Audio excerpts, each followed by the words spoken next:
We are back over on the Blackboard side for the teachers. Students have uploaded their work, or at least one student has uploaded their work. And so we're going to go in and show now how could I actually grade and offer feedback to my students within Blackboard. So we're going to start by sliding down to these separate set of tools down here. We may or may not go into these very often, but this is called the control panel.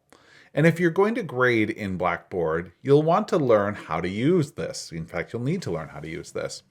So we're going to go into the grade center here. Now you can look at the things that need grading. You go to the full grading center. I know that I created an assignment, and so I'm going to go into the assignment area.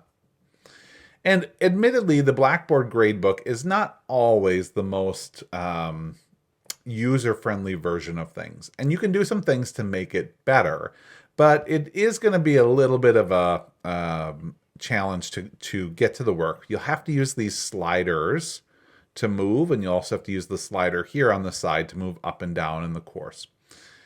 But what you can see is the work that has been turned in. So for the students that are in this particular course, I can see that one of my students has started to turn in work. Whenever I see this exclamation point, it means that I have work that needs grading. So I can do a couple of things. The most obvious thing that I would do is I would go in and actually take a look at the work that the student did, right? So I would click on each of these. Now this student I can see has been incredibly busy. They turned in work on 420. I gave them some feedback, and then they turned in work again on 426, but they submitted 5 different attempts on that because I allowed them to submit unlimited attempts. If I were to limit them to only 1, 2, 3 attempts, I would only be able to see as many as they were limited to. Let's go in. So I'm going to click on that 42621. All right, so here's my preview user. If I were to move between students, okay, I could do that here by sliding between students, or in this case, by sliding between attempts. I could also jump between attempts here. So here's my first graded attempt. Now this was a PDF the students uploaded. Let's take a look at the second attempt. Now this is our screenshot that we were talking about earlier, our way of giving students a way to take pictures of something that they had drawn, some manipulatives, a project that they had made, artwork, with their camera and just upload this. So this is just a picture that they took and uploaded. So what can we use as far as feedback tools that are available here? Well, let's start with the first and most obvious one that you'd want to use, which is the grading component. I can give them a grade for this particular attempt. If I want to grade by the rubric that I've set before, which is something I might want to do, I'm going to click on the rubric here. And here's the rubric, so I can score to the rubric that I created with the assignment. If I don't remember what the descriptions were, I can click on that and see the descriptions. They hide it by default just to make it easier for you to get to that. But in this case, we'll give the student that particular feedback on this. I can also give feedback to a specific part of the rubric if I want to do so. Let's do that really quick.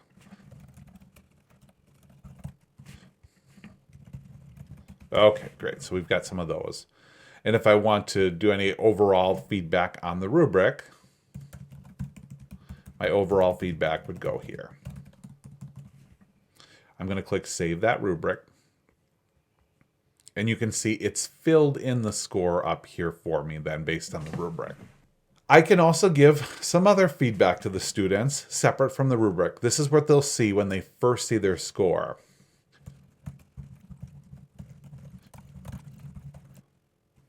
Okay, I can add notes. Now these notes, the grading notes, are just for me. They're grading notes and they're private. They're a way for me to kind of keep track of things as we're going that I wouldn't necessarily say to the students. Okay, so that's what the grading notes are for the private. So I'm going to pull Brian into a small group for our next workshop to work on evidence collection. All right, so that one's just for me. Great. All right. This is attempt 3. So this is that PDF that's there. Now, what kind of, along with that, so every attempt I can do all of the things that I've shown, how do I give them specific feedback right on the assignment itself? So I can add comments. I might say right here, in the first paragraph, you found excellent examples. Okay, and then I'm going to give another comment down here. You missed a key piece of information in the second paragraph. Try again. All right. So you can see what this does for the students is it puts these little markers that they can read right on their document. I might want to give other kinds of feedback as well. I might want to give specifically pen feedback, like written feedback this way. So I can use the drawing tool here. I can do things like change my colors. Let's see, what are my options here? Change my colors if I want to, right? But what this allows me to do is draw on this. Okay, so you might use a combination of these things to draw, to give them smiley faces, things like that.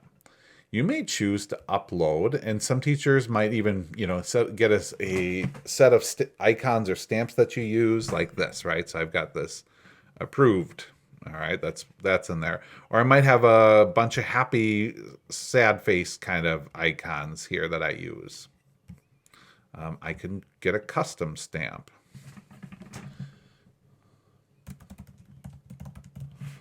And we'll make this one great. All right, so that's a stamp that I could layer onto that particular page. Or I could just do the images up here if I wanted to do that as well, right? So I could do those images piece. I can also do things like add a text box if I want, add lines or different kinds of shapes if I need to, and then add a comment to go along with that. So I can draw right over the top of this, and you'll see I can do this. We're going to go back to the previous attempt, right? So I can do this on anything that I can view here. I'll grab that guy again. Over the top of our pictures, we can do that as well. So that's giving kids feedback directly on the work that's turned into you. Okay, so this is a PDF that came out of Book Creator. Again, a PDF. Now I can zoom in to each page, but if you're just using static text from Book Creator and you want a really quick, simple way to get them, have the students turn that into you in PDF format. And I can use all the same feedback tools I used before. But let's take a look at what happens with the Epub. So when it's a file format that you don't necessarily aren't able to view inside a Blackboard, in that case, it gives you a chance to download that format. So you're going to put that on your desktop or wherever it is that you're using that, and you'll be able to open that in something that would read it. Now, Epub readers, there are some that are out there. Obviously, you could open this back into Book Creator on your iPad, so if you wanted to see that work there. But I want you to be aware that Blackboard can't play every file format and type back to you. It can't make that visible to you.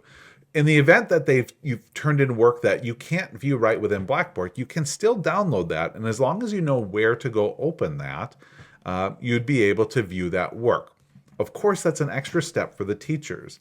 And so you have to always be thinking about what would I be able to view or where would I be able to view this? And if the students can turn that file format into you as a PDF over, for instance, an Epub, that would be more efficient for your grading, and you'd still be able to give them great feedback. Let's look at the last one. I like this one because I think it portrays an interesting twist on those. I sent this out as a movie out of Book Creator. And what this allowed me to do is if there was any part of this book that had audio or video in it, I'd be able to view it. So I'm just going to click play here so you can kind of see what happens as it goes through. It's going to auto advance through each page. I can pause on it. And the way that Book Creator uses these tools, when you get to those areas that have video, let's say there was a video here that would play for you, the audio would play for you. What your trade-off here is, of course, my top tip is to fill the water so that it just covers the noodles in the pan, and make sure you add almost exactly what. So you can see that there's audio that'll play within this if there was audio on the page. The trade-off here, though, is with the videos, you can't obviously do the same PDF overwriting that you could do with those early ones that were an example. And so all of your feedback on this one comes in either the work that you've done here, you've scored 8 out of 8, or your scoring of the rubric if you did it that way. That's how students are going to get feedback from you in this particular version of feedback for them. One last little tip that might be helpful for you is knowing that you can give different kinds of feedback. And while this feels like a very static feedback text box, if I click on this A button here, I have a much more visible version, much more commonly used version of this that I could use. So I could incorporate images, I could incorporate different kinds of text. Here's what I'm gonna, so here's all of my feedback typed, but what if I don't have readers?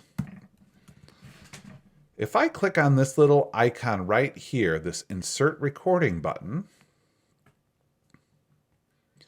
it's going to prompt me to this page where I can do some recording. I'm going to enable video in this case. And I could offer video recording feedback, or if I just wanted to do audio feedback,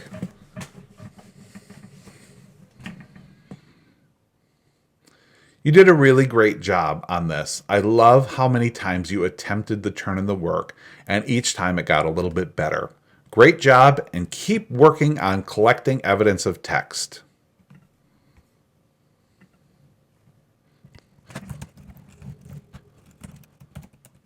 But I'm going to insert that recording, and there's audio feedback for the student built in. Now I'm going to click Submit, and I'm going to submit that feedback to the student.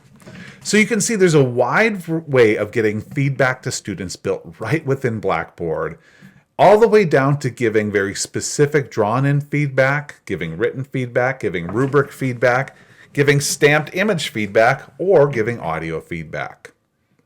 In the next video, we'll show you how students will view that feedback and what it would look like in your grade book with all of this feedback incorporated.